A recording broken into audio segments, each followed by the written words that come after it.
এটা টিএসসিতে এক পাশে হচ্ছে ঘৃণা, এক পাশে তিক্ততা, আর এক পাশে হচ্ছে মানুষের প্রতি মানুষের ভালোবাসা, মানুষের প্রতি মানুষের যে স্বতঃস্ফূর্ত সহযোগিতা পরায়ণ মনোভাব। এটা দেখে আসলে সত্যি অবাক করার একটা বিষয়। সবাই যে যার যার মতো পারছে তার তার মতো হচ্ছে ত্রাণ নিয়ে আসছে এবং এখানে হচ্ছে জমা দিচ্ছে। এখান থেকে আমি এখন যাচ্ছি পলাশী মোড়ে কিছু ওষুধ সামগ্রী এবং শুকনো খাবার কিনতে। সেগুলো হচ্ছে বর্ণাঢ্য মানুষদের মাঝে পৌঁছে দেবার জন্য। এইচ প্লাস কি এটা এক বক্স? এখানে কত 200 পিস আছে এই যে সব মিলে 200 পিস না? 1000 পিস হবে। দেন এক বক্স, দুই বক্স দেন। এক বক্স কত? দুই বক্স দেন। ওর স্যালেন এগুলো ডেট আছে, ঠিক আছে? হ্যাঁ আজকেই আসছে না, ঠিক আছে। তাহলে দুই বক্স ওর স্যালেন আর ওই যে এইচ প্লাস প্যারাসিটামল কত? ইমোটিলও তাহলে দিয়ে দেন, ওটা পাতলা রাখেন না।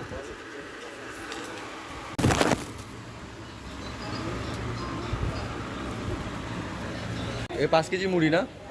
আর গুড় কই? এর ভিতরেই আছে। 2 কেজি দিচ্ছেন ওষুধ, তার হচ্ছে গুড়, আর এই হচ্ছে মুড়ি। এগুলো এখন আমি নিয়ে যাচ্ছি হচ্ছে টিএসসিতে।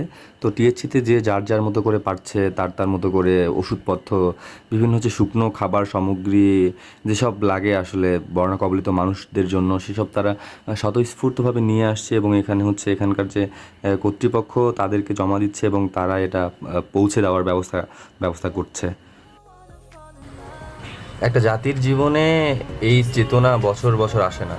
একটি বিশেষ মুহূর্তে, বিশেষ প্রয়োজনে অনেক বছর পর পর একটা জাতির জীবনে এরকম একটি চেতনার জন্ম অথবা সৃষ্টি হয়। আর একটা জাতির জীবনে যখনই এই চেতনার সৃষ্টি হয় তখনই সে জাতি ব্যক্তি স্বার্থের ঊর্ধ্বে উঠে একে অপরকে নিজের মতো করে ভালোবাসে, কখনো কখনো নিজের চাইতে অনেক বেশি ভালোবাসে। নিজের চাইতে অন্যকে বেশি ভালোবাসা বা অন্যকে নিজের মতো করে ভালোবাসার চেতনাই হচ্ছে এই 24-এর চেতনা। জাতীয় জীবনে যখনই এই চেতনার জন্ম হয় তখনই সেই জাতি মাথা তুলে দাঁড়ায়। পৃথিবীর কোনো শক্তি সেই জাতিকে দাবায় রাখতে পারে না।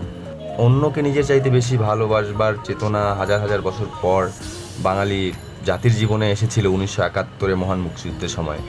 সেই চেতনা আমাদের মাঝে ফিরে এসেছে। আমরা নতুন একটি বাংলাদেশ পেয়েছি। মামা এখানেই দাঁড়ান তাহলে। হ্যাঁ, আপনার ভাড়া কত দিব? না যত ইচ্ছা না, আপনি বলেন। হ্যাঁ, কেন বলবেন না? আপনাকে তো ভাড়া বলতেই হবে। এই টিএসসিতে হাজার হাজার মানুষ ত্রাণ নিয়ে আসতেছে, হাজার হাজার মানুষ। বাংলাদেশের মানুষের মধ্যে যে একটা এই যে সহযোগিতা পরায়ণ, এটা এই বর্ণনা না হলে আমরা কখনোই বুঝতাম না যে